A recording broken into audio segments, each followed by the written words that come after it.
It is with great pleasure and honor that I, on behalf of Central University of Rajasthan, extend a heartfelt welcome to our esteemed guest for today's event, Professor Bhimaraya Metri sir, Director, Indian Institute of Management, Nagpur. We are deeply grateful to Professor Metri for graciously accepting our invitation to visit and share his insights at the Central University of Rajasthan. I humbly request everyone to join me in warmly welcoming our distinguished guest with a big round of applause.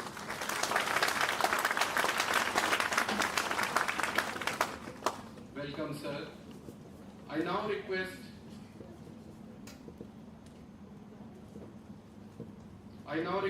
Honorable Vice Chancellor sir to kindly honor our esteemed guest with shawl, memento, and a copy of Srimad Bhagavad Gita.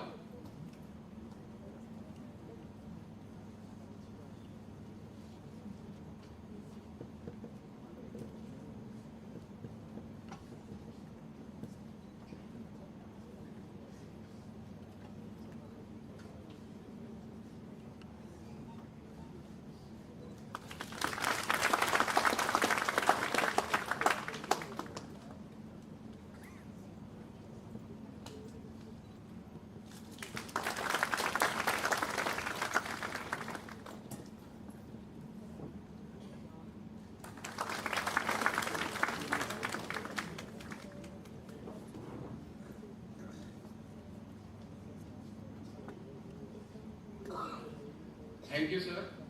Without further delay, it is my sincere pleasure to invite our beloved Vice Chancellor for his presidential address. Please, sir.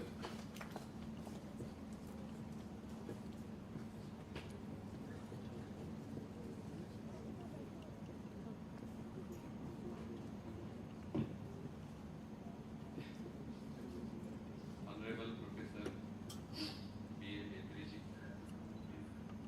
Director of Indian Institute of Management, I believe and I experienced. Sometimes persons are known by the institution, and sometimes institutions are known by the person. I am Nagpur is known by Professor Metri. People many times I heard they talk about, oh, Professor Metri's institute, like that when they are talking. It is because of his hard work, what he has done in that institution. Professor C.C. Mandal, all heads of the department, deans, teachers, all my students, ladies and gentlemen. Very good afternoon to you all and welcome to you all for this program of Academic Leadership Development Program. So this program is not new for us. We are running this program from 2017, and earlier the name of this program was Distinguished Lectures. But as we heard, we experienced that when professor like you, director like you will come here and share your entire life's experience, we get that ready-made knowledge to us, and we develop ourselves through that. That's what from this year onwards we have changed this as Academic Leadership Development. So I welcome you also, sir, for this particular program. Professor B.A. Metri, an eminent scholar, institution builder and visionary leader of Indian Institute of Management, Nagpur. And today he will address on the thought-provoking theme, academic leadership in the fluid power. So this today's topic, he may make slight changes in this one. But today's topic is little bit different. The word fluid power is used in that one. As I am from civil engineering, fluid mechanics was my topic. Fluid mechanics, sediment transport, mechanics of fluvial hydraulics, this and project management, construction management, these were my areas. So we always talk about the fluid to those who are from the physics, they can understand. Water and air, we call it as a fluid. But both the things have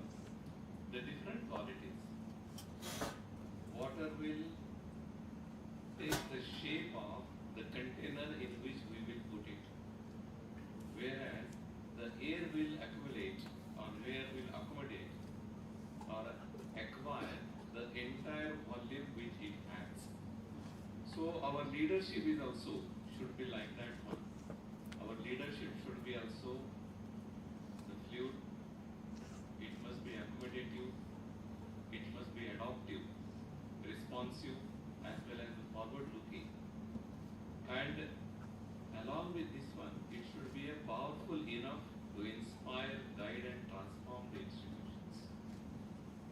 Professor Metri's leadership journey, what I have seen, what I have experienced, what I have heard about him, is a living example of his balance between adaptability and the direction, fluidity, and the purpose. Professor Metri assumed the charge of Director IIM Nagpur in a very critical situation. He took his charge in 2020 when it was corona matter was going on in the entire country, and it was a very unprecedented uncertainty across the nation. So he led the institution through its crucial growth phase, transitioning from the temporary campus to the Mihan. In Nagpur, Mihan is the biggest complex, we can say, in which a lot of industries, defense industries, academic institutions are coming together.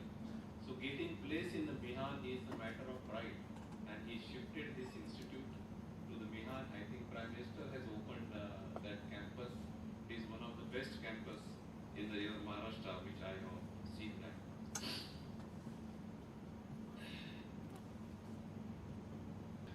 In a professional manner is very important, and I have ever seen that. If when professor, he will have always the intention and attitude to run the institution in a professional way. The best example of that one is IIM Nagpur.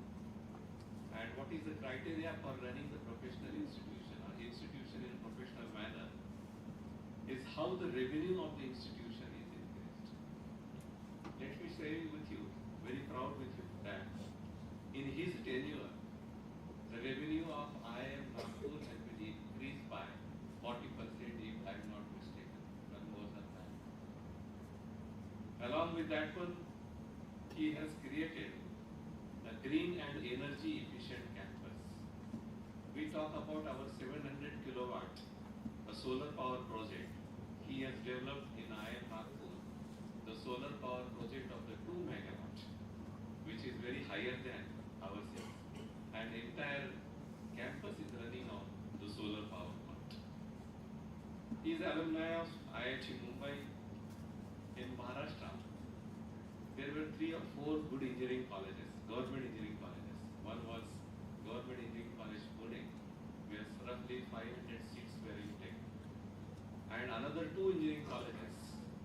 One was Government Engineering College Karad and another was Walchand College of Engineering Sangli. Both colleges are established, age-old colleges were there. In Karad, there were only 180 seats. And out of 180 seats, there were 55 seats for the Nagpur area were reserved.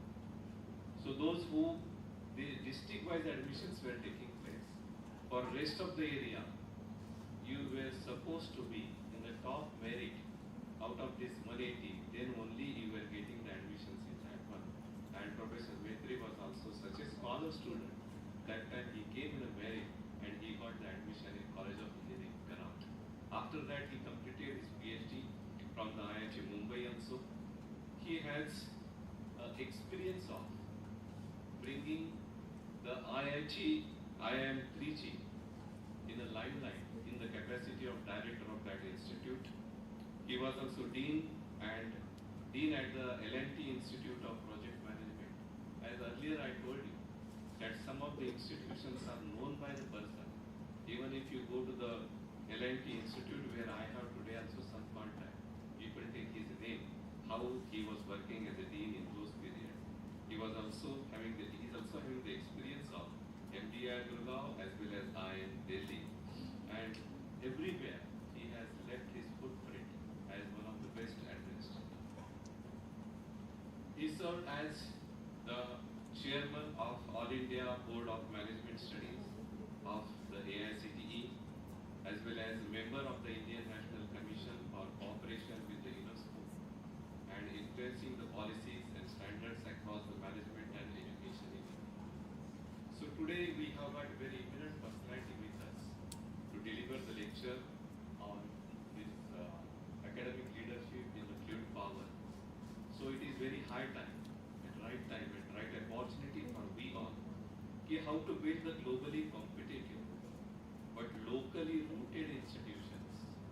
At the same time, how to integrate the sustainability, inclusion and innovation into our universities.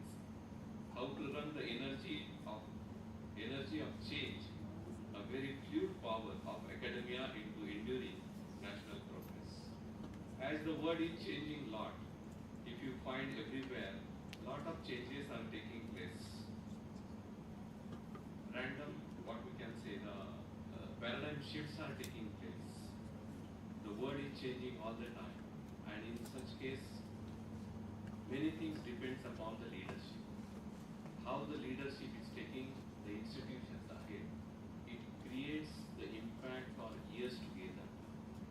So every leader has to understand these all cases, and Professor Metri is, I think, the best example for we all to understand all this. So at the end, as we have to listen to him, more time should be given to him. I express again a sincere thanks to Professor Metri for sparing his time, valuable time, traveling right from the Nagpur to here, delivering lecture and going back tomorrow again.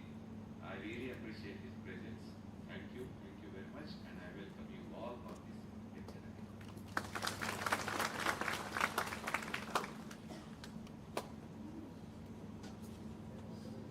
Thank you, sir. As our Vice Chancellor sir has hinted, personality of Professor Metri's stature doesn't need any introduction, but as a customary practice, I invite my colleague, Dr. Manas Nag, to present a detailed and more formal introduction of today's esteemed guest.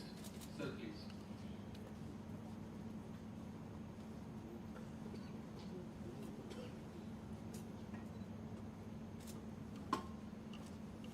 Good afternoon to one and all. It gives me a great pleasure to introduce Professor Metri. Professor Metri is currently the director at IIM Nagpur. Prior to this, he was director at IIM Trichypalli. He was also dean at L&T Institute of Project Management, Vadodara. Prior to this, he was dean academics and alumni relations and professor at International Management Institute, New Delhi. He held several senior leadership positions like chairman PGPM, dean academics, dean graduate programs at MDI Gurgaon. During the academic year 2011 to 12, Professor Metri was dean and professor at SSPS Glasgow. He also worked at BITS Pilani. There he was in charge of PhD program. Professor Metri has published more than 100 papers in international, national and conference proceedings. He is also on the editorial board of national and international journals. He also worked as a member of various national level committees of higher technical education and industry. He has trained more than 100 vice chancellors of state and central universities and more than 1,000 dean, directors, principal and HODs of technical institutes, including NITs, under TechU program. He has designed and directed large number of MDPs for senior and top management professionals in government, public sector and private sector organizations. So now I welcome you, sir, to deliver the lecture.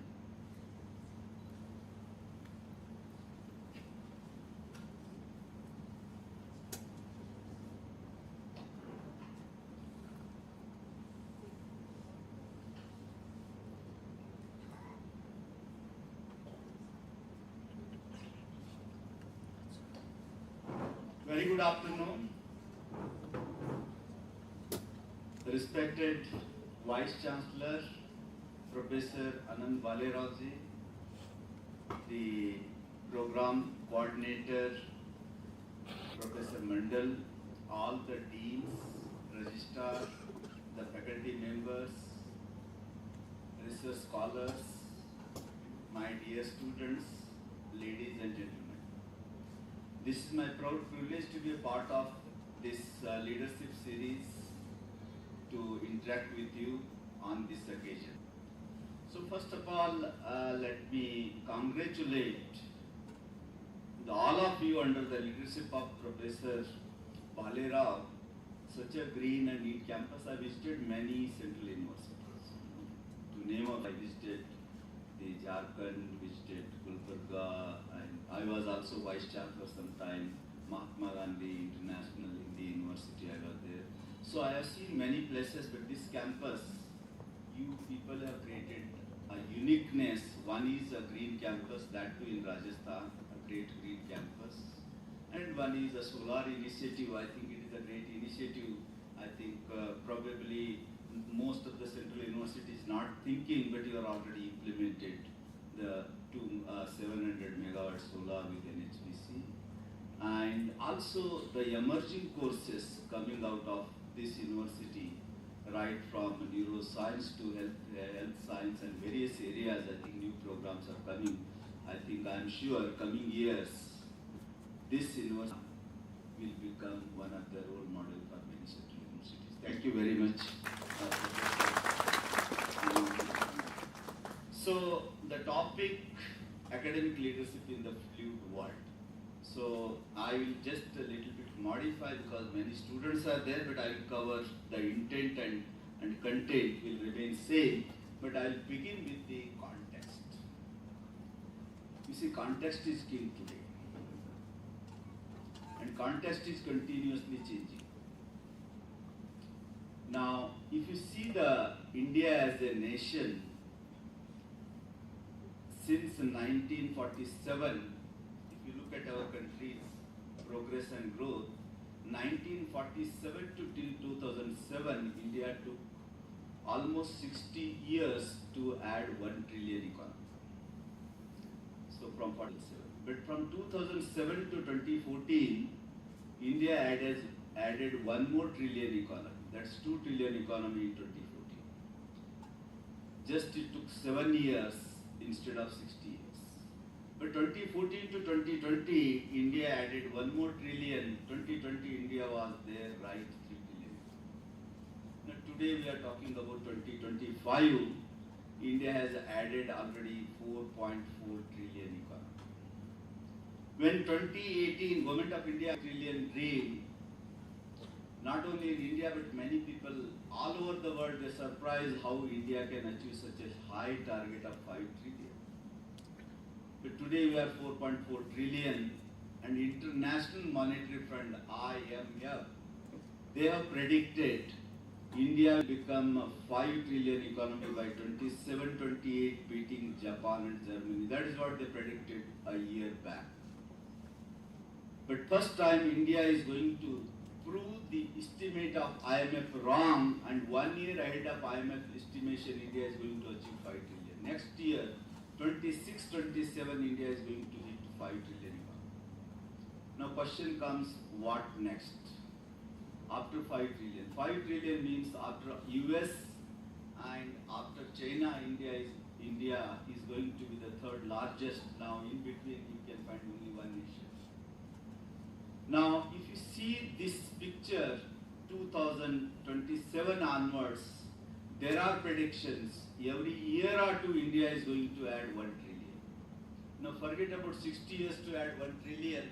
But from 27-28 onwards, every year or two, India is going to add 1 trillion, and by 2047, what we call Viksit Bharat, developed nation, that 2047, India is going to hit about 40 trillion economy.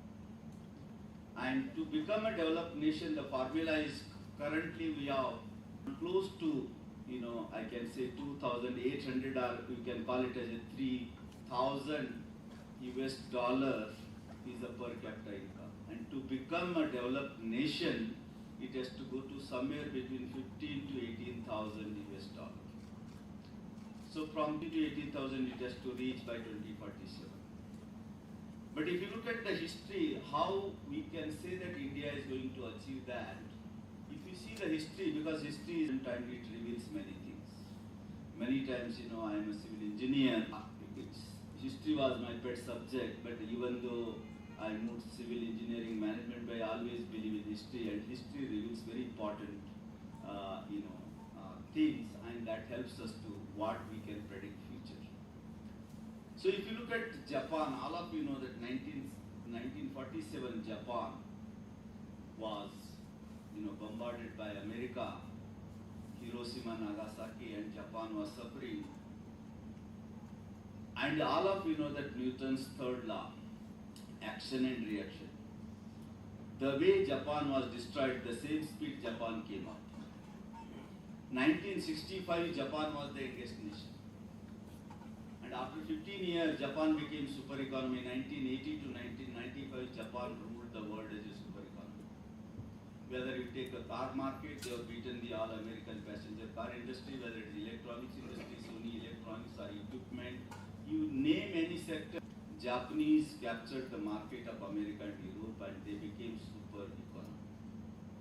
Then Korea, if you talk about a product like, Samsung, LG, Korea was the youngest nation. Korea started appearing all over the world. Singapore became youngest nation in 1995 to 2000. Singapore became a united nation. And till today, best governance means people look towards Singapore. 2000, China was the youngest nation. Youngest nation means by young population. And 2000 onwards, Chinese products became popular all over the world, and China became a center of attraction for most of the companies in the world. And Shanghai, which was 1978, Shanghai was smaller than Mumbai. Shanghai was the financial capital of China and Mumbai was financial capital of India. But 2000 onwards, Shanghai became a manufacturing hub of the world. But Mumbai could not. Of course, Bangalore became an IT super hub, but Bombay remained a financial capital of country only. So 2000 onwards, Shanghai, large number of FDI, foreign direct investment came into it. Now why FDI came to Japan, the reason was 1994 to 2005, 50% of the cement produced in the world and 35% of the steel produced in the world to build the Chinese infrastructure. China, the big country and huge infrastructure requirement. They built the infrastructure as a world-class infrastructure, and that is how they attracted FDI, foreign direct investment, and Shanghai became manufacturing hub of the country. And even during the Ganesha festival, even though they don't celebrate, they don't worship, they manufacture Ganesha statue only for Indians. And we buy for them because it is cheap and also better quality. So this is how they started customizing the product for rest of the world, from China to the rest of the world. Until COVID, China and rest of the world, everybody was looking towards China. What will happen to us if China moves in this sport? But after 2000, China's progress went on, and now 2004-5, India started emerging as a youngest nation. Demographic dividend, you might have heard about 2004-5 demographic dividend started, and today India is the youngest nation in the world, 28.5 years, youngest nation in the world, and largest population is youngest. Demographic dividend means working people are more in number than the people non-working or retired. So now India is in advantageous position, and India started taking leadership role from China to take global leadership role. So this is the junction, and I must say you are all lucky, right time you are at right place. So great university, great leadership, and you are all studying, and today country is the attention of the rest of the world. Everybody is looking towards India, whether it is a geopolitical problem, whether it is an oil problem, or whether it is any country towards India, what is the view of India, perspective of India. So we are at that time. And today you all know that Government of India announced almost 2 years back Viksit Bharat, 2047, our Honorable Prime Minister announced. Now Viksit Bharat, as a part of that, Government of India also announced 3 semiconductor industries, one in Gujarat and 2 in Assam. Government of India also went ahead to largest amount of digital transformation at government level. Whether you today if we talk about UPI, so I think every month on month they give the report, and probably last month it was more than 20 billion, I think, lakh transactions happened with UPI. And the world is looking towards UPI technology, how to take it from India to the others. So digitalization now India has taken a lead. It is whether it is ONDC challenging Amazon, or whether it is UPI, whether it is a digital transformation, in all the area India has taken a lead. Apart from this Make in India, whether Startup India, or whether it is the health, whether it is the farmers, you take any areas, Government of India almost touched 360-degree, every sector, every aspect. So this is the time entire world is looking towards India, and being a young nation, and if you see the global formula, the nation which is youngest in the world market belongs to that nation. It was with China.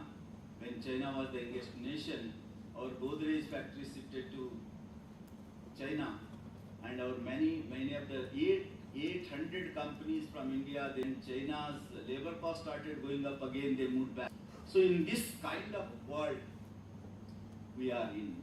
And 1990, all of you know, then Prime Minister Narasimha Rao ji and then Finance Minister Manmohan Singh, they brought out the liberalization policy. At that time, before 1990, India, most of the policies, most of the regulations were solid. Once the policies are made, regulations are made, they will remain constant for many years. And probably you might have heard about even university syllabus, even after 10-20 years never used to change. That was the era. So always once it is prepared, it will remain for many years. That was before 1990 period was considered as a solid period. Now 1990 onwards, the liberalization, privatization went ahead, and India started making a mark. And at the same time, the internet, the World Wide Web came, internet came, computer revolution took place, and many of the things done by the people started replaced by the automation. So in this junction, our rules, regulation kept on, from solid, they entered into a semi-solid state. Semi-solid state or semi-liquid state. From 2000 onwards, we were in that state. But today, 2025, we are in the fluid world. Fluid means tomorrow what is going to come, you don't know. When AI came into picture, I think I'm sure all my students might be very happy AI is helping them for assignments and many of the project work.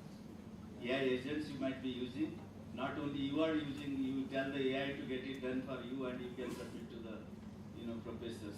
So today this is the kind of world, the many technological disruptions came into picture after 2000. Even if you go by the 17th century onwards, the revolution took place for larger period, but here revolution is taking place very short. The speed of change has taken over everything. Because of the speed of change, because of the technological disruption, the world is becoming fluid. And not only fluid, it is fluider and fluider.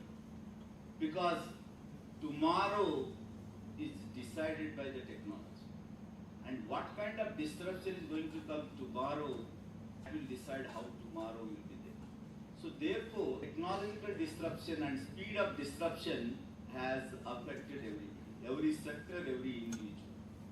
A simple example, it is not a technological example, but it is a COVID when it came.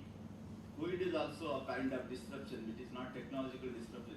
The moment COVID came, all of us suddenly changed and we became familiar with the online remote learning and remote teaching. We suddenly changed. Online became offline and offline became online. Is it not? So mainline we are calling it as offline today, face to face. So, and which was not respected earlier before COVID, now that became a mainline. And today you cannot replace the online. Online will always one or other way associated with every sector, including education sector. So if you look at the today, 3D printing has come. I was working in L&T 2016. Today L&T in Bangalore, 2-bedroom kitchen, they print in 8 hours. Houses are being printed. One Maruti Gypsy or Maruti car to make, probably you need 14,000 components to assemble, and 14,000 components, so many suppliers and so many people, and in one item so many suppliers will be there. So many lakhs of suppliers are now, they are in question mark, because 3D printing has now brought the revolutionary change in the car market. Instead of manufacturing the car, now you are printing the car. You need hardly 200 components to print a car. Now, earlier days we talk about, any big setup you want to set up, you want to locate the big company in any given location. So the fixed cost used to be very high. Today, if you want to set up any factory, probably you need not to set up a factory on the land. Probably you have to set up the factory in a ship. And where there is a business, you can take the factory there and you can provide the product. That is what going to come in future.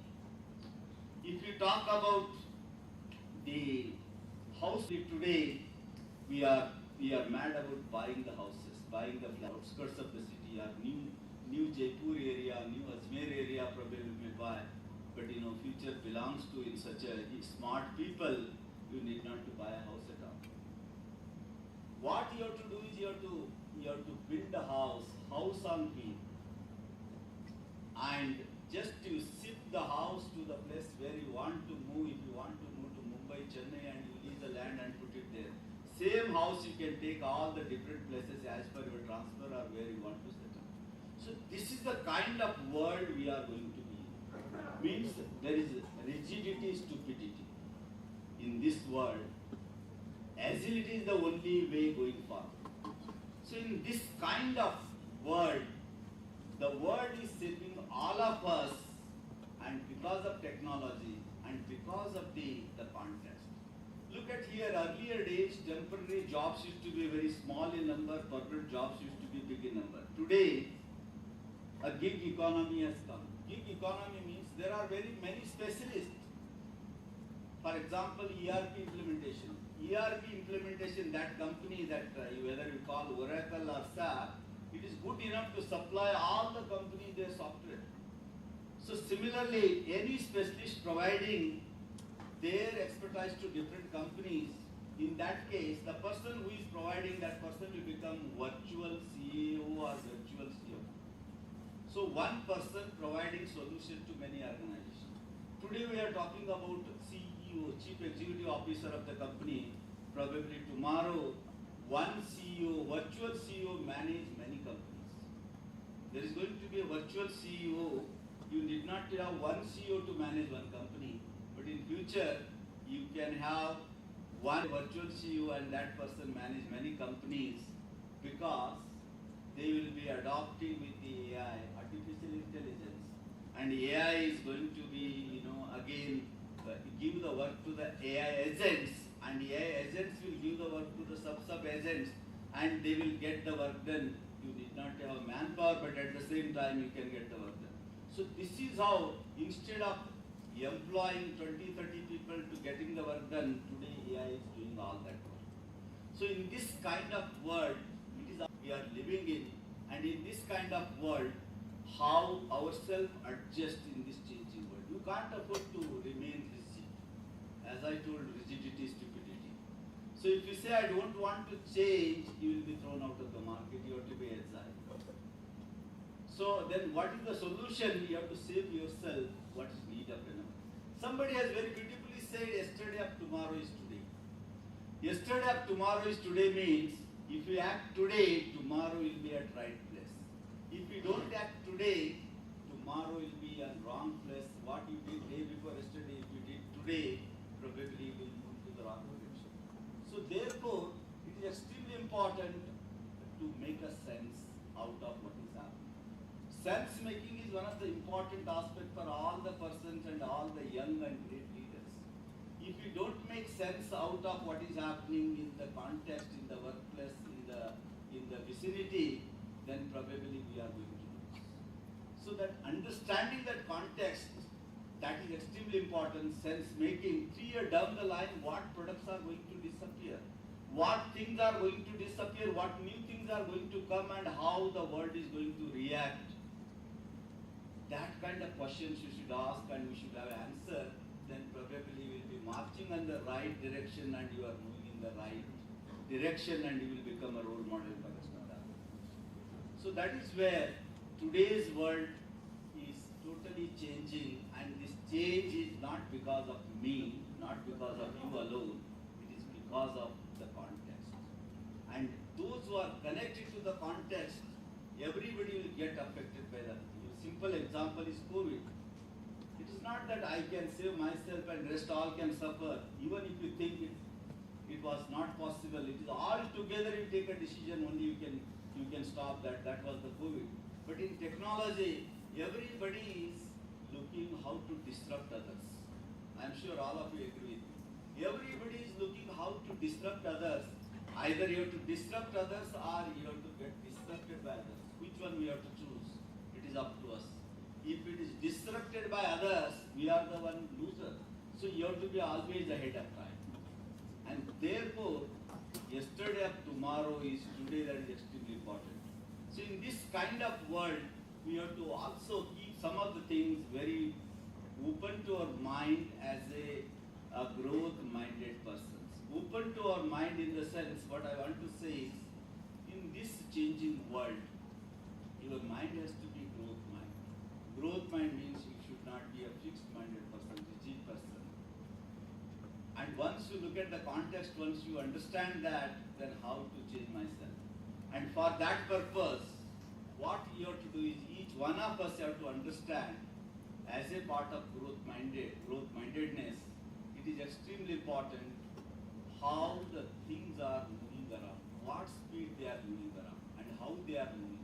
So once we understand that, accordingly, we can play a role and we can again challenge the system, challenge the workplace, and we can remain ahead of others. So in this context, it is extremely important when we are talking about growth-minded, then our mind has to be a philosophical mind. I think your many schools are there, you are studying. So technical mind doesn't work. Technically, many times, we engineers think one problem, one solution. That is a weakness of engineers. But in management, one problem, many solutions. And one is the best in given situation. One problem, many solutions, one is the best in given situation. So that is where, if you want to be a lead in this world, we have to be a growth-minded, and to be growth-minded, our mind has to be philosophical mind. Philosophical mind is extremely important because today, the skills have a self-life. I am sure you are in various departments and 13 schools, you are doing different degrees and post-graduation as well as PhD. But you know that in all the areas, in 3 year, 4 year or PhD, you can add 1 or 2 years. But end of that completion, once you complete, whatever the skill you gain for 4, 5 years or 3 plus whatever the years you gain, then that outcome, is it relevant to the present world? Is it relevant to the present world? That question should be asked. Because present world is continuously changing. Is it relevant to the present world, whereas present world is continuously changing? So therefore, it is extremely important, this 3-4 year, whatever the study we do, is it good enough to get the employment? Is it good enough to add value to our skills? That question we should ask. Because in 4 years, many things will change. 4 years, whatever the skill you learn, for example, in my time, many of my friends, they took a mechanical engineering because they wanted to join Maruti Suzuki after completion of mechanical engineering. Somebody had joined, he wanted to join, electronics because he wanted to join Bharat Electronics Limited, BEL. But I was not getting civil, I got electrical after first year, I got changed to civil, but I moved to management. So what I want to say is, we think something and we enter into a degree program. But when you come out of the degree program, after convocation, what you thought at the time of admission and what you are going to get after convocation, that is entirely different. I hope all of you agree with me.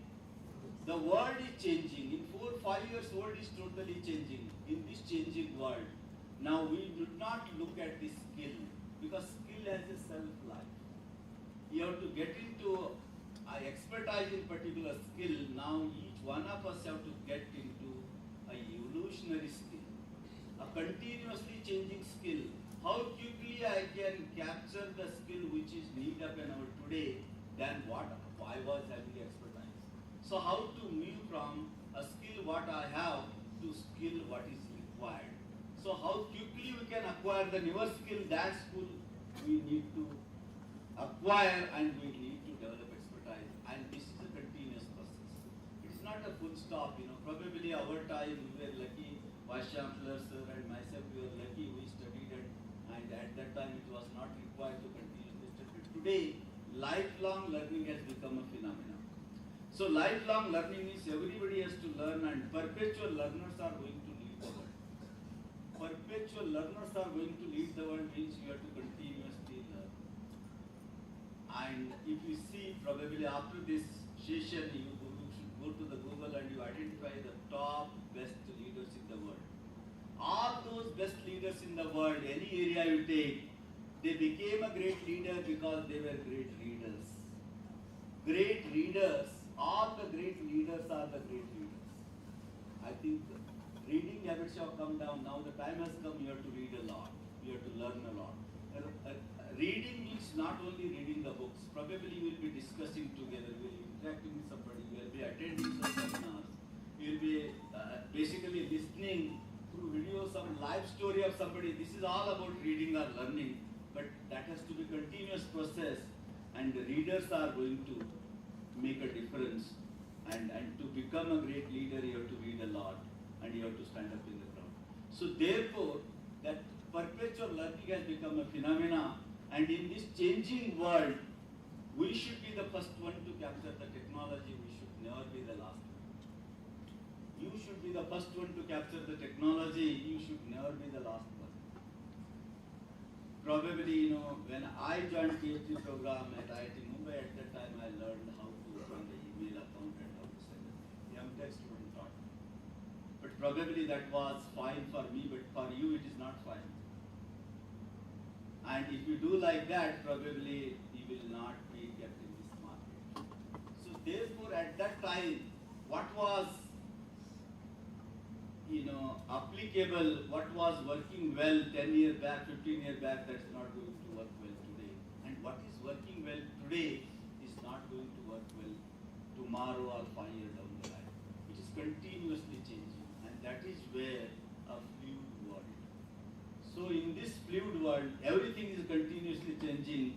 How to remain ahead of time? So to remain ahead of time, you should be the first one to capture the technology. To remain ahead of time, you should be continuously remain relevant to the present world, whereas present world is continuously changing. And to remain relevant to the present world, you should also think big. Thinking big is extremely important. Many times, we looking at our background, looking at the circumstances, looking at our friends, what we are doing, we don't think big. We think small. Thinking small is a crime. You should also think big. So in this changing world, because today knowledge is power. Today is a knowledge economy, knowledge is power, and technology is extremely important. So in this kind of circumstances, Himalayan thinking, if you make Himalayan energy, you get inside in you. If you think big, you gain more energy. If you think small, you don't get any energy. So to pursue such a great job, you have to think big and you should get the Himalayan energy. And once you do that, probably you should remember a great saint of India, Swami Vivekananda said, arise, awake, stop not till the goal is achieved. Arise, awake, stop not till the goal is achieved. So once you decide something big, then nobody can stop you to it. achieve if you decide. If you don't decide, nobody can make you to happen. So therefore, deciding is extremely important. Thinking is important. Living is important. And you all might be knowing 1967 when Dhirubhai Ambani came with 10,000 rupees in his pocket from Gulf, working in petrol pump. He came to Mumbai. He inaugurated Reliance Industries Limited in 1967. When it was inaugurated, media people came and asked Dhirubhai Ambani, you want to become Tata or you want to become Birla? He said, I don't want to become Tata. To the media person, he said, I don't want to become Birla. But I want to build such a big empire, entire world should recognize. That was the statement he made in 1967 with the 10,000 rupees in pocket. But 1995, in his own presence, the Reliance industry became Fortune 500 company at global. So he dreamed big and he became. Look at Ajin Premji, he was selling oil and healthcare product in Nasik, Maharashtra. After death of his father, he has to come back from Stanford without completing his degree. But when then Prime Minister Narasimha Rao brought the liberalization strategy, he was the first one to go to Bangalore and right time, right place. Ajin Premji and Narayan Murthy, they were right time, right place. It was crisis for America to get the IT products because labor crisis for them, and that is how they brought the globalization. And because of America's crisis, two Indian leaders became entrepreneurs, Narayan Murthy and Ajin Premji.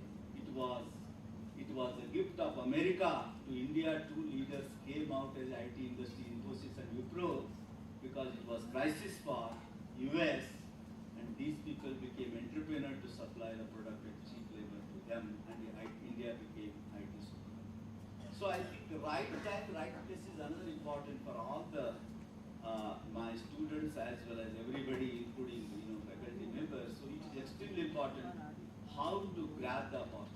It is the right time. So what is the right time? That is extremely important. How to grab the opportunity for right time. So today, Government of India is thinking big way for R&D. Anusandhan National Research Foundation, Government of India has announced, and in the first year itself, 3 years back, our finance minister kept 60,000 crore rupees for Anusandhan, a National Research Foundation. Now it is a Department of Science and Technology, it is there. And not only Anusandhan, Government of India also kept a huge budget for defense, how education institution can be involved.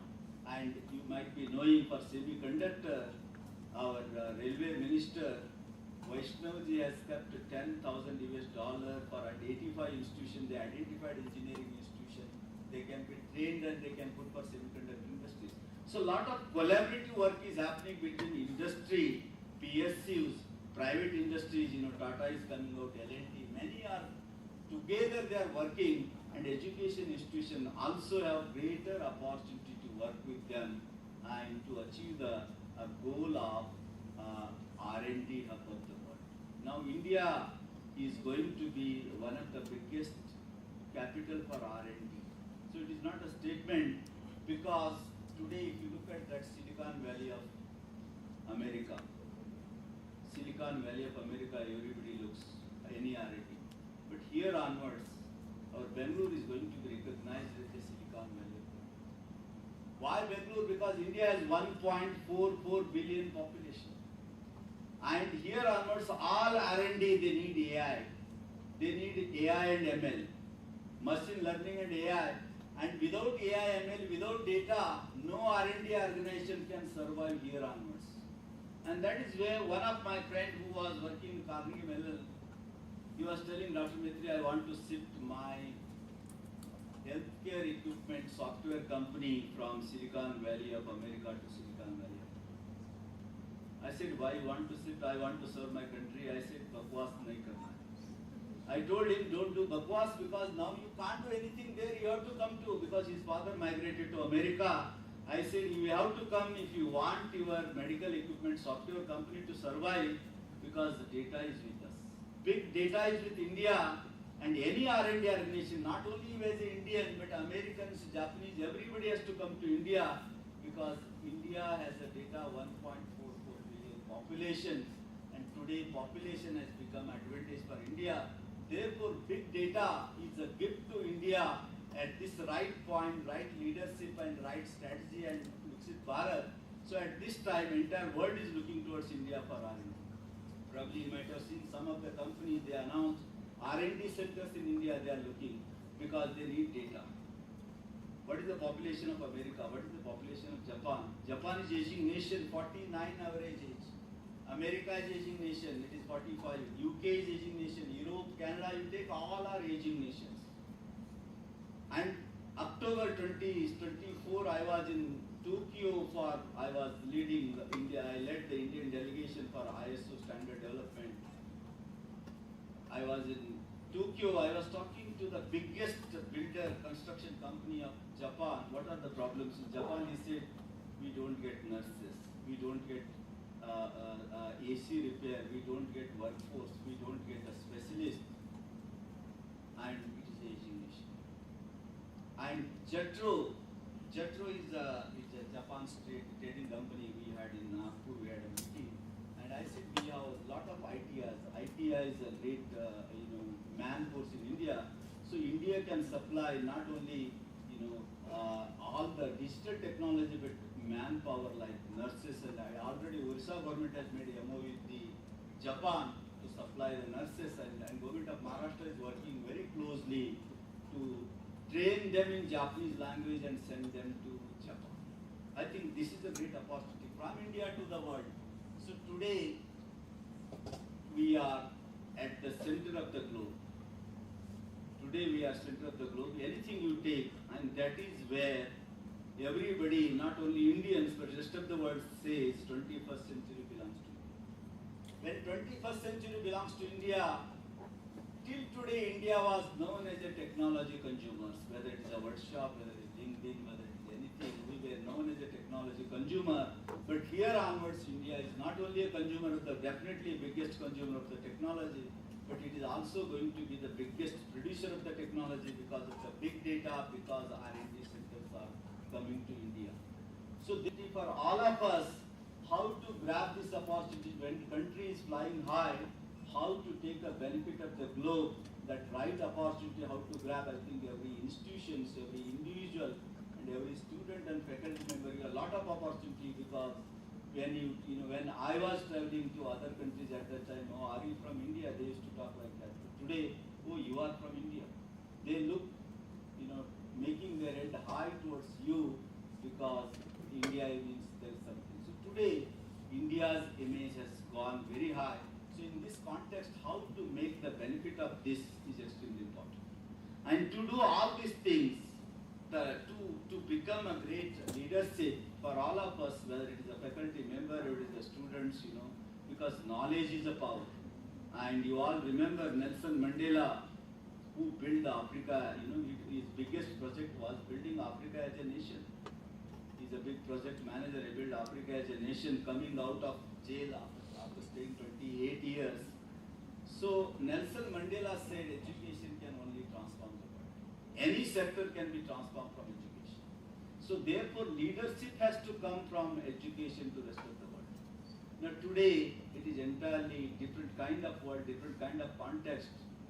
And earlier what you used to think right, that has become wrong, and what you used to think wrong, that has become right. If you look at 15, 20 years back, Lakshmi Mittal acquired Arcelor company. Lakshmi Mittal company was very small comparing to Arcelor, the biggest steel factory in the world. Luxembourg, he acquired. Tata acquired Jaguar. Tata is big in India, but in front of Jaguar, in front of the original company, it was very small. Sunil Bharti Mittal acquired the biggest loss-making telecom company in South Africa. So these examples clearly tells small fishes are eating the bigger fishes, which was impossible 30, 40 years back, but 10, 15 years back, India has done it.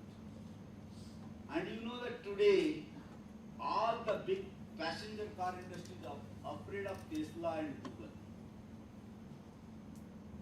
If driverless car comes, what will happen? General Motor, 110-year-old company, afraid of Google, afraid of Tesla, because if driverless car comes, what will happen to us? So it means now competition is not only between one sector to other sector, competition may come from anywhere. So this is the kind of world we are living. So after seeing all these things, one most important thing I think for all of us, I'll speak on 2 points. One is leadership and another one is the culture. If you see, somebody has made a very interesting study. America, top 25 companies, number 1 to number 25, revenue and market size, all if you take into account, all top 25 companies are headed by Indians. It is not only Sundar Pichai or it is not only for Microsoft, but if you take any company, all the top 25 companies, all are headed by Indians in America. And maximum number of billionaires are in America are Indians. Indians are number 1 billionaires in America. And if you see all the top schools are headed by Indians in America, universities. And toppers in their universities are all Indians. Now question comes, America attracts the people from every nation, not only Indian, but Indians are number 1 in all the parameters. Why? If you ask this question, the answer lies in culture. Answer lies in tradition. If you look at the, I was traveling 2015, I went to Virginia, I was a board meeting of TSI, this is Sanchez's board member, I went to meeting. I stayed with one of my friend who was Mr. Chandrasekhar, who was from Hyderabad. He went as a IT employee and he started his own company. He was living, he said, why can't you come and stay with me? I was with him for 5 days. And he showed me there were 100 flats and 85 belongs to combined Andhra, Telangana and Andhra Pradesh. And 15 flats belongs to other Indians. And they were all 5-bedroom kitchen. And he took me 2 kilometers away. In India, along the flat side, there is a weaker section, smaller flats will be there. So there he took me other side, he said, these are all 1-bedroom kitchen. And here, natives of Americans lives, he showed me. So in India also, weaker section flats are there, side to help people for workers and all. So he showed me and he brought me back and he took me a place where he said all our, Telugu people, 85 flats and their kids, they all study Telugu. You have brought Telugu teacher from Hyderabad. He said we teach Bharatanatyam teacher. We teach Kuchipudi. We teach Sanskrit. I think if you name anything, it was all there for all the 85 families. Their kids were expert in Telugu, Kuchipudi, tradition, culture, fine arts. All the things they were expert. Then I told Chandra, probably if you were working in Hyderabad, your daughter would never study Telugu. She studied Telugu, she became expert in Bharatanatyam and Sanskrit because she is in America. So the moment Indian leave India to the other destination, there will be more cultural conscious. It happens to everybody. I think that is how Indians in America, they are doing great because they are not deviating from culture and tradition. That's the one important foundation. And that is where our National Education Policy 2020, our bedrock is IKS. Indian knowledge system is the bedrock. That's the foundation. 2013, I got opportunity, one of the European school requested me to go and train the Mauritius business leaders. I went to Mauritius, I was 4-5 days. I went and moved around and there I have been told that they all the way come to Mumbai to buy saris because the Indian sari is not manufactured in Mauritius. But all the festivals, whether it is a Diwali, whether it is a, all the Chhat Puja, whether it is the Durga Puja, all those festivals, Shivaratri, all those things, rituals, with tradition, without any deviation, they practice and they follow. And I saw true India in Mauritius than in India. So I think today, the time has come. In India, we all, because of one or other reason, we deviate from culture, we deviate from the tradition. In future belongs to those who live with the tradition and culture and also capture the technology. We need both the things. We need technology. You can't afford to live technology. At the same time, if you live with Indian ethos and technology, Indian ethos and culture and tradition, probably you will be thrown out of the market very soon. Probably you may go high and you may come down. But to go for long run, the tradition and culture are extremely important. They are the foundation, and technology is important to take us to the next heights. So therefore, traditional technology is extremely important.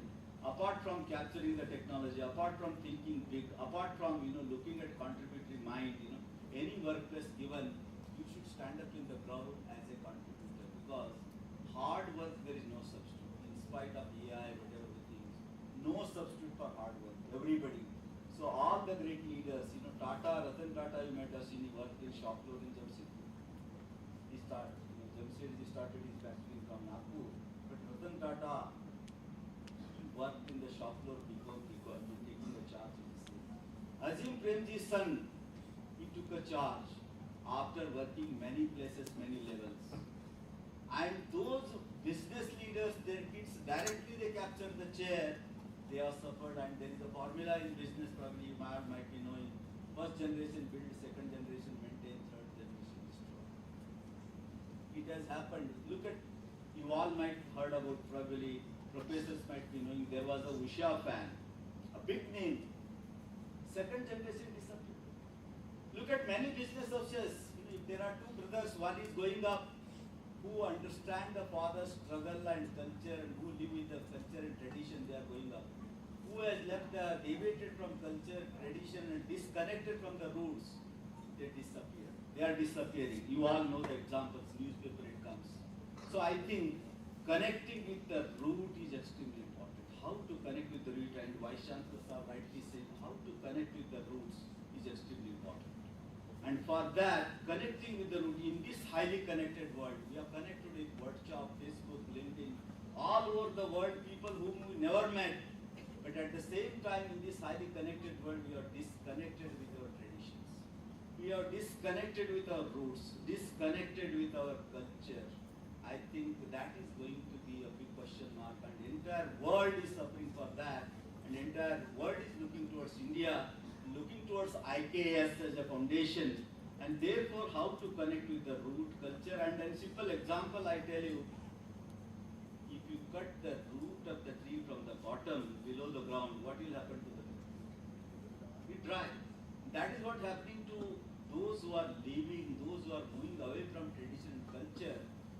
That is what happened to many countries, many worlds, and probably Indians are doing well in rest of the world, but Indians to do better in the world, Indians to do not only better in India, but from India to the world message, if you want to give, probably we should be the first one to live with Indian ethos.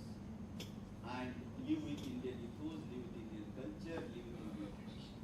And that is where IKS plays an important role. And in national education policy, IKS has been stressed, and I am sure, I think that there is a lot of effort Government of India is putting. Every course we learn, there has to be a component of IKS. For example, if I am teaching a course on strategy, probably Maharana Chhatrapati Shivaji or Maharana Pratap strategy should be taught. Chanakya Niti should be taught. We have great examples. So I think these are the examples extremely important. How these are whatever I told, this background is extremely important. Understanding that is important, because leader and manager, there is a difference. Given work, neat, clean, somebody does, that person is called as a manager. But the leader is the one. Swami Vivekananda said, he said very beautifully, no books can mention, but Swami Vivekananda said, leader is the one who thinks the unthinkable. Leader is the one who achieves the unachievable. Leader is the one who sees the invisible. Think the unthinkable, achieve the unachievable, and see the invisible. Such person is called as a leader. This is what Swami Vivekananda, such a young age, he spelled out the definition of it. 1986, I give one example. One of my friend who was IIT Delhi graduate, and he was general manager in NTPC. Once Sunil Bharti Mittal, 1986, he called Mr. Agarwal, and he was general manager NTPC, and he called him and he said, I am going to start Bharti Airtel company. 86 he started Bharti Airtel company. He told, I'll invite you and you head our HR program. And this person was working as a general manager in NTPC Badarpur. And he listened, and from his mobile, from his pocket, Sunil Bharti Mittal took out the mobile. 1986, how many mobiles in this country? Can anyone tell me? 1986, there were 5 mobiles in the country. Today in one family probably more than 5 mobiles. But in those days, only five mobiles, and one was Sunil Bharti Mittal, other you can make out who might be having. So one was with him, and he said this is called as a mobile, but it was not iPhone at that time. It was a simple phone and 3,50,000, a very costly and simple phone just to talk to, other than no other applications. So then he took out the SIM from the mobile and he tells, this is called a SIM. Mr. Agarwal, IIT graduate, he was telling this is called a SIM. And then after showing this, he tells very interestingly, Sunil Bharti Mittal tells, very interestingly, Mr. Agarwal, coming 15-20 years, her citizen के पास mobile जोड़ा जाएगा रोटी कपड़ा मकान के साथ. He predicted in coming 15-20 years, every citizen of India will be having रोटी कपड़ा मकान के साथ one mobile, and ये SIM जो है हर पान वाला के पास बेचने के लिए मिलेगा. Every पान वाला will sell this SIM. This is what the prediction in 1986 he did. And 2003, Mr. Agarwal was talking with me, and this is what Sunil Bharti Mittal predicted, and that's what. Look at that, leaders think the unthinkable, achieve the unachievable, and see the invisible. And for that, we have to be a great sense maker. That's why I said 3 years down the line, 5 years down the line, what is going to come, how it is going to change. So this is how, to become a great leader, we have to create a unique space. And for that purpose, one thing is important, knowing. And I told the readers are the great leaders are the great leaders. Now knowing is important. You know, when I graduated my civil engineering, I thought I know everything. I did my master's in construction engineering and management. Then I realized I know only construction engineering and management. I don't know water resources, I don't know environmental, public health, all those areas I don't know. When I did my PhD from IIT Mumbai, on the area benchmarking of civil engineering projects, then I realized I don't know construction management also fully. I know only small portion of construction management. So it means when you know, when you graduate, you think I know everything. When you do post-graduation or you learn more, then probably you think I know little. Again, if you go deeper depth, then you realize in the ocean of knowledge, I know only a small sand particle. When you understand, when you realize this, at that time, people in this world start calling you as an expert. When you realize you know less and less, and people start calling you as an expert. It happens or not? So to become expert, unless until you will never become a leader. So that knowing, understanding, and beyond understanding. Beyond understanding is called as a wisdom. So once we reach the wisdom, people call you as an expert. So knowing is important. We should go beyond knowing, understanding, and beyond understanding is the wisdom. I tell you, I was the Pradhan Mantri Gram Sadak Yojana. I was working with Bits Pilani, and we were given a task of, every 3 months we had to give a report. And one of the retired chief engineer from other state was monitoring the quality 3 days, every day. They have to check the 3 roads and they have to give the grade A, B are rejected. One of the chief engineers came such an expert, he stood on the center of the road and he just made the upper portion, he made 3 times like this. And he said it is A quality road. Second time, and when he said there were 3 tests and people, the set of people, they used to do the experiment, taking the borla.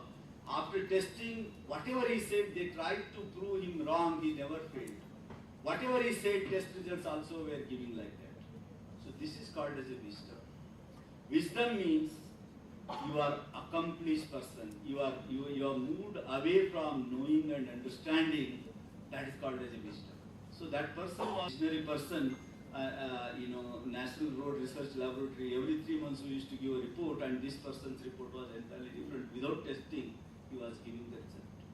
Otherwise, you know that today doctors, earlier doctors, checking the pulse, they used to say what happened to your body, but today unless until you do 13, 14 tests and give the money to all those people, you will not be checked, assessed. Is it not? So wisdom is important, and every leader should have wisdom. Every leader should be moving from knowing to understanding to wisdom. To become a great academic leader, some of the important traits, one is the Indian ethos, traditions. Second one is you should be the first one to capture the technology. Third one, you should be thinking big, which others are not thinking. And if you look at the Azim Premji always tells, when he conducts the meeting and he set a big target, after the meeting when he leaves the hall, after 15, 20 feet moving away, he look back, what is the reaction of the people? When if the people are laughing, he realizes I have given a good goals. If people are not laughing, he thinks I have given small goals. Anybody can achieve. So unless until people are not laughing at me, it means I have not kept the bigger goals. That is the formula Azim Premji uses. So thinking big and gaining Himalayan energy, that is another important aspect to become a great leader. And third one, everybody, you have to create a space for yourself as a USP, unique space, not only. And now, where to spend your energy and effort? That is extremely important. If you spend energy and effort, if the outcome is not coming in right spirit, in right way, probably you are wasting your time. So you should always do 80-20. 80 means vital few. 20%, if you focus that vital few 20, they will give the 80% of the performance. So how to identify vital and trivial and how to focus on vital, that is the important job of the leader. So today, leaders are one, they basically identify the potential and they also provide the listening capacity. Great leaders are the great listeners. They listen carefully and they also empower the people. So these are some of the qualities if you inculcate, probably you can stand up. And as Vice Chancellor sir rightly said, so IIM Trichy was my first startup. I am moving to NIT Trichy to that one. In spite of CPWD, we completed out of 6 IIM, that was the first one to move to the new campus, and we completed. IIM Nagpur in 27 IIMs, all IIMs, 27 months.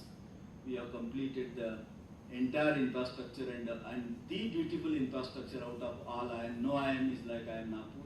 It is at par with any world-class IIM. We have built the campus. And again, we included the innovativeness. Nagpur is the orange city. We have brought the orange tiles. Nagpur, April, May temperature is more. We brought the compressed terracotta tiles, perforated tiles from Vietnam. And when April, March, when temperature is more, the temperature of the Nagpur heat will not come inside the classroom. 5 to 6 degree temperature is less, energy cost is less. And normally I live in March 31st and they come back in June 15. Our students leaves, Nagpur temperature goes up, and when students come back, Nagpur temperature comes down. But normally Nagpur temperature is April, May, very high temperature. So that temperature also we have brought special kind of tiles. So I think this is called as creating a space. Why people should look towards you? Why people should, identify magnet? So for that we have to create a USP. How to create a USP is extremely important. And for that purpose, we have to think differently than what others are thinking. Thinking differently. Same thing, how to do differently is a game of the leaders. I think I was discussing with Vice Chancellor sir. So a lot of new things, new initiatives, and that is why after visiting many central universities, and immediately I said, this is what something you have made. You are proud of Rajasthan Central University. So how to create that USP is important. If you don't create USP, we are in the crowd. If you stand up in the crowd, for that we have to create USP for ourselves, our organization, our department, our division, and our institution. So with this, I'll stop here, and if you have any questions, I'll take. Thank you very much.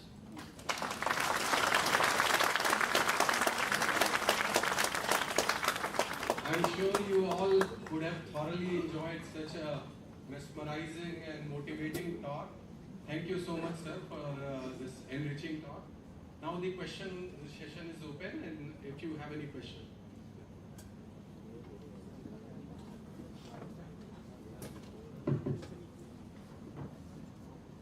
Myself, K. Sharma sir, and I'm from the Department of Environmental Sciences. And first of all, thank you so much for your mesmerizing speech regarding the topic covering from the IKS to the modern world and the changing world in the particularly the academic leadership programs. Sir, as we know that we have the Indians have the spiritual knowledge, the academic strength, and in terms of our historical aspect in terms of the academic excellence, like the Acharya Chanakya and all these, we have done these type of things. So we have already the gold materials in our Indian ethos. So particularly, what do you think that as you are telling that the academic leadership in the changing world, because order is changing and everything is changing in that world. So, in spite of all these things, the brain drain is still going on, and people's definitely thinking about the Indian culture and traditions also. But we Indians are just forgetting all these things, and definitely some of the prominent examples which we are just facing, that these are the successful stories. But in spite of all these things, it may need some of the other upgradations or upliftment is also needed. So what's your thinking? What do you think about this one? That in what way we can do much better understanding trade because we have 120 crores populations in the country. So that is the prominent question. So, thank you so much. Thank you very much. A great question. I must say that solution to this question already Trump has given. So Trump is the one helping India to be Atmanirbhar and self-reliance, and India should produce its own product internally in India, make in India, and that is where the Swadeshi movement and all those things are happening. Because Trump is the one constantly helping India. Because if you depend on somebody, we keep on enjoying. But crises are the best friends of innovation. I hope all of you agree. Yes. Crises are the best friends of innovation, and those crises are making Indians to think. Probably, if you see the startup we are discussing in Tokyo, India is now next to US and China. India is number 3 in startup. 150,000 startups. Not only startup of educated people in urban areas and colleges and institutions, government is also thinking of agri-tech startup. Rural economy is one of the backbone of the nation, and how to create nano entrepreneurs and mini and micro entrepreneurs, those who can employ 4 to 5 people. Such work is also going on. For example, in Nagpur, Wardha, we have started Vardhini, Bandara, all the 11 districts of Vidarbha. Our hub and spoke model, our NIC, we have started, and we are helping illiterate people, because illiterate people, the best part is they are very honest, they are sincere. Whatever you say, they listen, and they do it and they will show you. Probably it is difficult in urban, but in rural, that's the best part, and our succeeded companies help you. So these are some of the things are happening, but as 1.44 population, but if you look at China, you see history important again. I was best student of history, but because I got more marks, I was put in science. Otherwise, I had become a history student. But if you look at the history of China, all the best of the best brain of Chinese in America, they moved to China.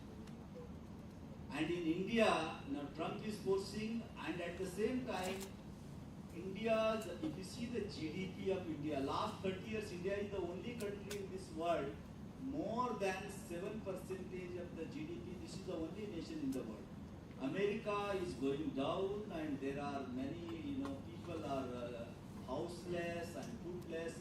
That number is increasing in America day by day. It was not coming in the limelight, now it started coming. So therefore, people started now looking for many of my friends, and they are always, I want to come. But the important part is these fellows say, I want to serve my country. that is something wrong. They are coming for their survival. We should not accept it. They are coming for their survival, but we should welcome their anyway. After all, they are Indians. So we should accept them. They are all making way to come to India. If you ask anybody, their parents are there, their kids are there, they want to come because now they can see the dark there. If there is a light, everybody moves. There was a light, they went. But it takes time to people understand. That is why I said, we take computer science as a branch this year because there is a demand. But after the 4 year, I don't know whether something else will come or not. So based on that, still people think in second, third tier town, the America, all the metros, they don't think of America. But second, third tier people, they think, that fellow from Mumbai has gone to America, I want to go. That movement will also stop. But very soon, there is because of Trump, he is acting as a catalyst to stop it. So it is a good thing, and I am sure that is not going to be a problem. It is going to be a big benefit. Only thing this one is, we all universities, colleges, look at friendly nations like Japan, Australia. Why can't we start Japanese courses, Australian courses? We can supply our best of the best talent from India to the other nations. Those are the need of us. And Gulf. If you look at the Gulf ACC countries, they almost, that is the most, every representation of every nation you find is Dubai, Muscat, UAE. There is a huge demand. So their language is not an issue. Hindi will work out. But in Australia, Japan, probably, I think we people should think, in Nagpur, we are starting Japanese language.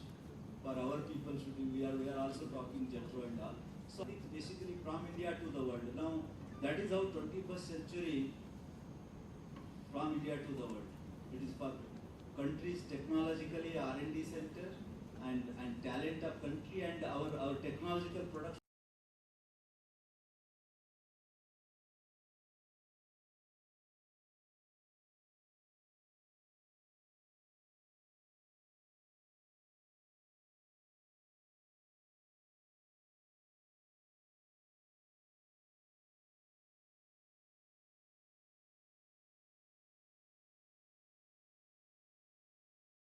Not 1 mm. Look at the workmanship.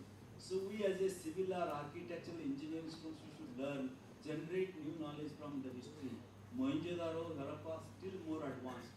I think that part probably we have to bring to the curriculum and we have to teach. So then we can gain more wisdom. Wisdom comes out of that, probably if you see the story of most great kings, it has all come from our glorious history and best value systems. Ethical, moral, spiritual and civic values are most important, and that is where in NEP that has been mentioned as a foundation for primary education. Thank you, sir. Thank you so much. Another question is from the student. Good afternoon, sir. My name is Abhishek Kumar. I am a PhD student at the Department of Digital Society. Sir, the topic for today, academic leadership in a fluid world. So, I am a little concerned about the merits of a fluid world, sir, and there are good reasons why. The fluid world that we were talking about for a long time is basically market-driven. It's based on a liberal economy, it's market-driven, and I'm all good for business, it's good. But how sustainable it is? My question lies on the sustainability, and there are good reasons why. First of all, let's talk about AI. There are critical voices on AI, that how it is taking away the agency from the humans. Over the period of evolution, we had the agency to shape things, but how AI is shaping the things around us. And if I go by the analogy, it's making even more things even more fluid. So that is point number one. Coming to an environmental point of view, let's talk about, for example, electric vehicles. There's a lot of talk about electric vehicles, but what will happen to the batteries after the entire process is done? There's hardly any discussion on that. There's hardly any discussion on how sustainable AI would be because of the extensive use of water, which is used for AI. And then coming to the population, for example, if you take at, there's a lot of discussion about population. It's a demographic dividend that we talk about the term. But sir, there was a line that I read some time back that there are a lot of people in India, especially the young, they're not unemployed, they're unemployable because of the lack of skills. So there is a lot of trade-off around the world, especially in India, which I think we need to take a look at. and that comes because of the very extreme sense of fluid nature of the market, and that market is liberal economic market. So how sustainable do you think? And I think we are moving straight away on the lines of America, which is about enhancing the GDP, and we are just at number 3. We have chased Japan, but sir, the amount and the manner in which and the sustainable ways in which some countries have grown, for example, the Scandinavian countries, if you look at. So I think how sustainable this fluid world will be, I am a little doubtful about that. So I would love to know your thoughts on that. Thank you. Okay, so your 3 questions. The last question you talked about the sustainability. Is it not? Last one is sustainability.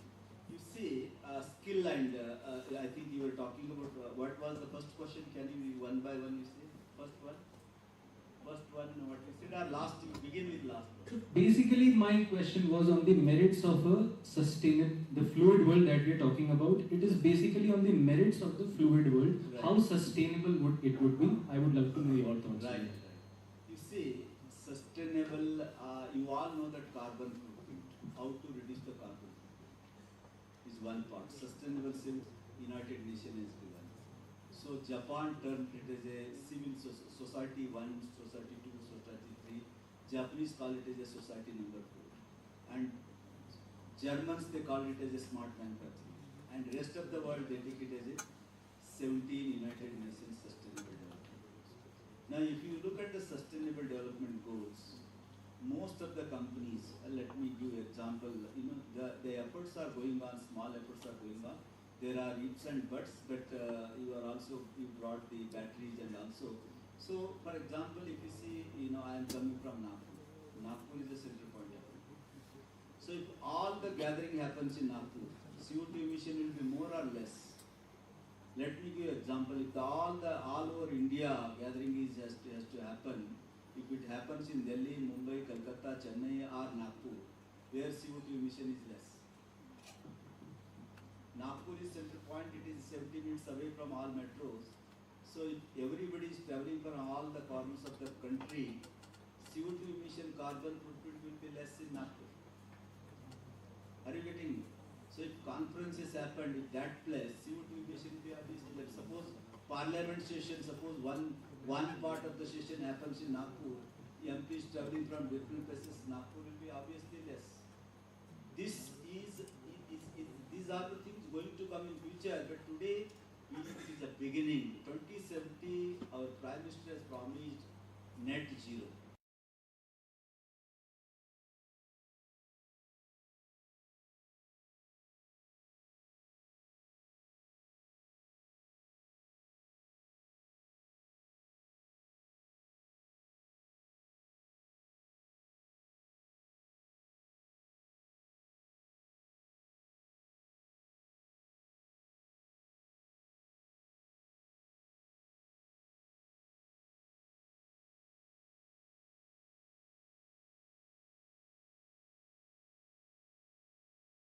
HPCL, IOCL, ONGC, all the companies, they have to compulsory produce sustainability report, and they have to how much carbon CO2 emission they have reduced, how much carbon credit they have earned. So it is mandatory, it is there on the website, they have to publish, and they have to also make a presentation. So this is the effort from government side, it is going on. And there is a term called ESG. ESG, basically, if you want to invest in any company, your ESG report has to be good, then only people invest. That is a sustainable company. So these are all started. Anything you start, always you start like something like that. Later on, it will take its own time. It is like a startup. Any startup, if you ask any startup, what is your HR policy? Zero HR policy. What is your remuneration? Nothing will be there. They just start. But after some time, when that company goes to the big elephant, policy, rule, regulation comes. So everybody is in the nascent stage, as far as sustainability. And people are, and I tell you, I am being a management person and director, I got the advantage of location. Nagpur being the central point of India, and Nordics company, you might have heard about pharma company. Its income is, its revenue is much higher than its country, Denmark. whatever the Denmark GDP is there, manifold higher than this company's revenue is there. Nordics, Bengaluru-based company. They used to go to IIM Kolkata. And once I was traveling with global HR head, and we were talking, I said, why you are wasting your, your company has not given carbon credit as a criteria for you, as a KRA. He said, sir, they have given and we are struggling, but we don't know how to do it. I said, you are doing mistake. Why you are parking your company's training program in Kolkata, park in Nagpur? Automatically you are the carbon credit and you reduce the CO2 emissions. So, I bought that company. So what I want to say is, basically, this is how you will be started working on the marketing and taking, how to take advantage of that particular local optimization, how to do. This is how people start doing that. The day will come, it is going to be, today it is option, after some time it is going to be mandatory. This is one part. Then you are talking about batteries. Batteries today, whatever the current battery, lithium, whatever the battery R&D is there, I think people are talking about a small size batteries are going to come. They are very thin, small size battery. If you put, even flight can run for 5 hours to 10 hours. A small batteries are going to come than the today's batteries. So R&D work is in that area going on. And earlier people thought about EV vehicle with charging stations. And again, the charging station means you need energy, and that is going to add value. So entire life cycle one has to see, and accordingly one has to work. But battery technology is advancing, developments are taking place, and I am sure any problem, always a solution to be there. The time will tell, the right time, right thing will happen, and sometimes it doesn't happen, we have to face the mission. And the third one you talked about, what was the first question was? You have forgotten. It was about the demographic dividend. Demographic dividend. Yeah. So, you see, today we have 8 billion population. Probably we may go little more than 8 billion, and later on, India is going to be aging nation after 55, 56. According to the history, if you see the history, India is the demographic dividend now. 2005 started, it will continue up to 55, 56. 56 means 2060, India is also joined the group of aging nation. It means fertility will come down, our population will start decreasing. Africa is the next destination, youngest nation, means many countries in Africa, they are going to be the youngest nation. Entire continent is going to be the youngest one, and market will go there, power will go there. So youngest nation will be having the global power. So probably after Africa, even including Africa, that 8 billion to probably you can think something less than 9 or 9, then there onwards the entire global population start coming down. There is no that, we always think any direction. If you look at the Canada fertility rate is lowest in the world, but Canada population is going up. Fertility rate is lowest in the world, but Canada population is going up because people from India, Pakistan, China, Vietnam are migrating to Canada. Population is up, but fertility is down. Same is for Europe. So everywhere it is coming down, and India also after some time. So therefore, this this whatever the population growth, population sport we talk about, that's not going to happen. It will after the peak, it will be normal distribution for what we talk about from peak, it is going to come. So if you see the all the statistics, other countries, Japan 49, and then Japan probably Indians go there and settle there, they will make 46,000 Nepalis are there in Japan, and India only 8,000 population, and India has a huge demand, and probably these people will become Japanese after some time. The way the European colonies made Mexico and other things, probably that may happen, but the things may change, but the population will not grow.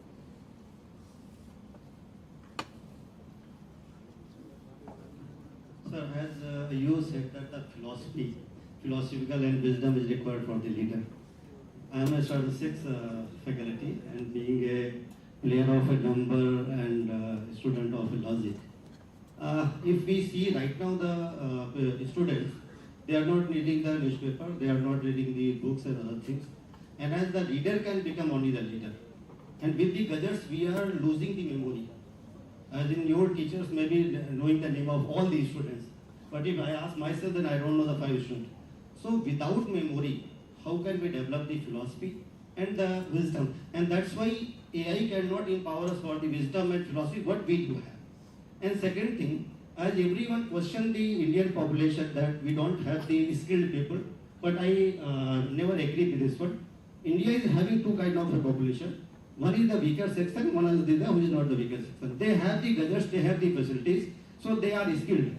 They are skilled by the culture and other things where they have been appreciated. But there are the weaker section who are not having the gadgets, who are not having facilities, and that's why they are not having that kind of skill to interpret. And for those, they are named that they are not the skilled like that. So how you can say these two ways? With this, how to control this the weaker section who are not having the gadgets, so how they will compete with this in this the AI world as the virtual CEO? How they will compete it? Who are contributing 60% in our population? And the second one, if the new generation is not reading the books, so definitely they will be having the less memory. They have the short-term memory, but they don't have the long-term memory. And wisdom and philosophy need the long-term memories. So how they'll be going in the next future this way? So thank you, sir. And again, taking cue from his questions, partially I will answer. Yes, yes, sir. If you see, today, education institutions have to prepare the change masters to lead the unknown roads and unfortunate. We are not preparing the students for Maruti Suzuki or Bajaj Auto or any Tata company. We have to prepare the students as a change masters to lead the unknown roads in unfortunate. And that comes from the philosophical mind, growth mind. So we are not preparing for only particular skill because that skill will obscure the moment you get the degree. So therefore, that is one part, and that comes the philosophy, Therefore, if you look at the NEP document, every professional course they have compulsory, they have made, you have to start the humanities, arts and social science, HSS department, humanities, arts and social science department, so that a student's mind will be a philosophical mind and growth mind, and they should also do some courses of the experiential learning courses. The experience, phenomena-based learning courses they should be doing, so that their unknown problem is given, they can not only overcome, they will come out the best solution. Simple example, earthquake happens, tsunami happens, what do you do? You tell me, simple example, I ask you are in bathroom, if snake comes, which technique, which method, which formula you use? Can you, what solution you apply? You are in bathroom, if snake comes, what do you do? Sixth sense, is it not? Sixth sense, we run away, or if there is a stick, we beat it. So that is where the wisdom, the sixth sense comes by reading and basically by developing our philosophy. So therefore, many times, Western world is full of models and concepts. Indians are contextual. This is the difference, Indian and European. Till today we all learned our education, our time, thinking West is best. But you are lucky today you are studying West is West. It is WAST. So therefore, today we should not go by concept and model, this matrix, that matrix, so T, so K, that formula. Probably it is important to contextual. Context is changing because of technological disruption. Indians are best as a contextual. And therefore all the top 26 companies are headed by Indians because they are contextual. They understand the context, they understand the situation. When Satya Nadella was given 2014 as a CMD of the company, because they also did a global search, they could not find anyone and there was no option. Then they gave a charge to Satya Nadella, who studied from TFI Manipal Institute. He is the son of a bureaucrat from Hyderabad. So when he took a charge, within 2 years, not only he turned it around, and today he is called as a world's best sense maker.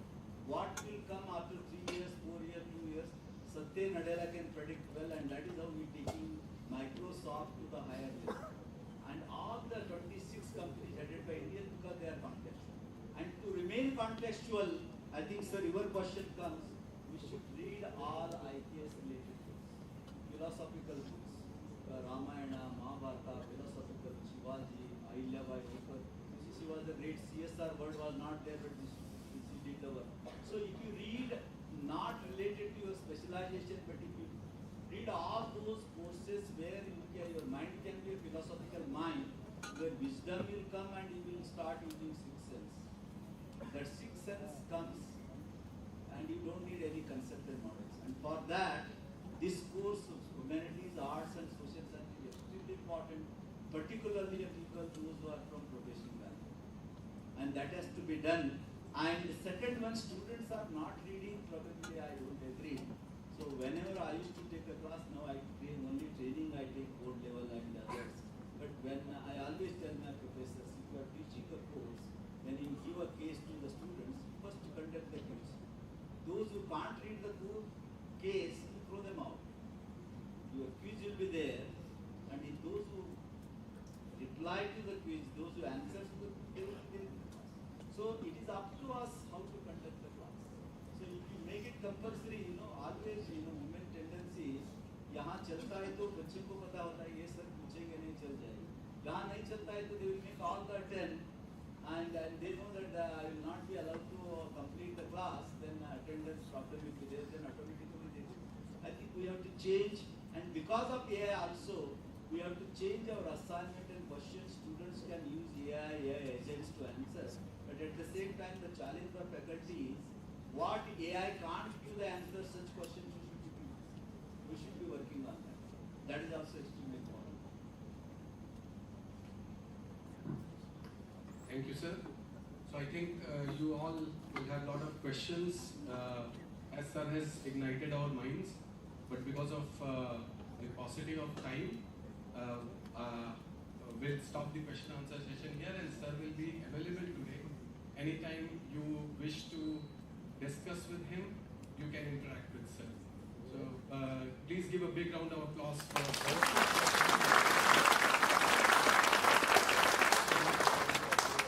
Sir, I would request you to please take your seat among audience. And for the success of any events, a lot of people contribute.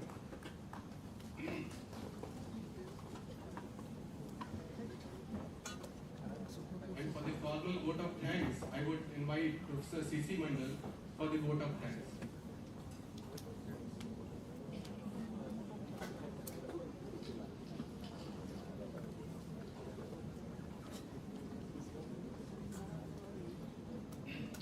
Very good afternoon. Our distinguished guest, Professor Bhimaraya, Director, IIM Nagpur, our Honorable Vice Chancellor, Professor Registrar Sir, Finance Officer Sir, Deans of different schools, heads of various departments, teaching faculty, officers, and my dear students, ladies and gentlemen. It is indeed my immense pleasure to give a formal vote of thanks for this today's event. In this occasion, Academic Leadership Engagement Lecture, Professor Metri has delivered the talk, Academic Leadership in the Fluid World. So first of all, I would like to give my heartfelt to Professor Anand Alarao sir for giving us opportunity to organize this event. On his visionary leadership, we have started Academic Leadership Engagement Lecture Series at Shivraj from this year onwards. This is the fourth talk under the Academic Leadership Engagement Lecture Series. His extreme dedication, strong commitment and devotion has made a landscape change, a significant shift in the university academics, research, infrastructure, which have raised our university to greater height and greater visibility nationally and internationally. For example, within last 2 years, our university achieved NAT A++ with CGPA 3.54, Category 1 university, and recently we have achieved the NIL ranking 89 with the university. So please give a big round of applause for this. Thank you, sir, for your continuous support and encouragement for organizing such event, and for giving the opportunity to organizing this event. Now, on behalf of the entire university community, I would like to extend a deepest thanks you to the today's distinguished guest, Professor Metri. It is not only wonderful talk, it is very much inspiring, and he has given the talk, without PPT, no PPT, nothing is there, 2 hours, and talk. This is called the leader, and the link between the leader and the world, the fluid world. He has mentioned that the skill, whatever you learn, be careful that skill should be evolutionary skill, because it is a dynamic world. Change is the only constant. So we have to think for the young generation, we have to always think that change is the constant. And one thing I should mention over here, what happened whenever we are arranging his travel, right? We got the approval, but when we are trying to book the ticket is sold out from Nagpur to Kishangarh. Being a chairman, what is the difficulty for that time?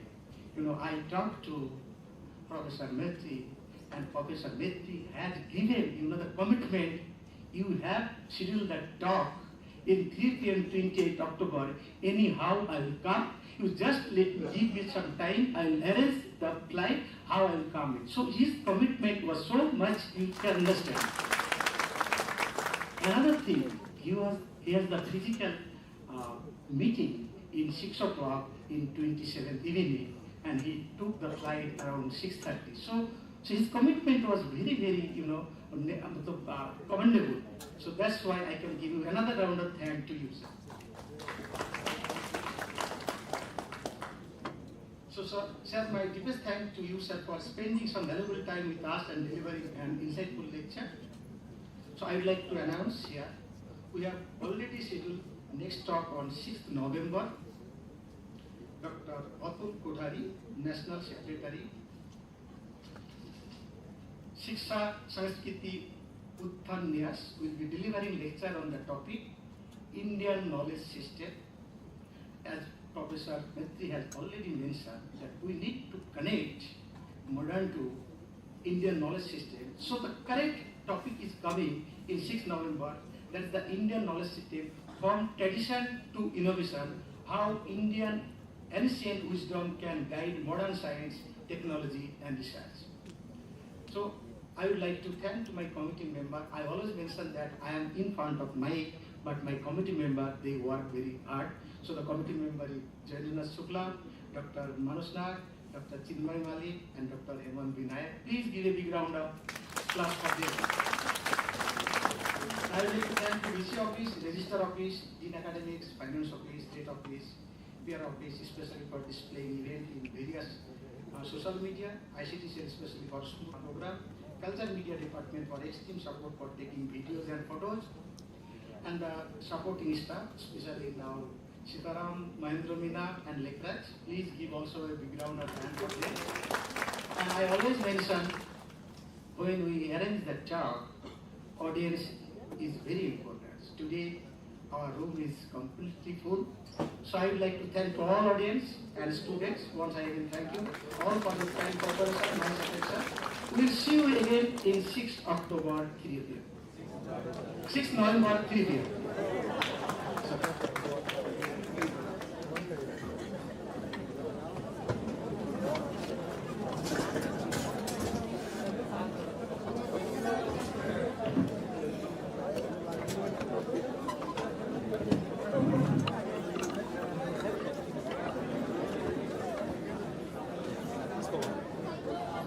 Pretending it is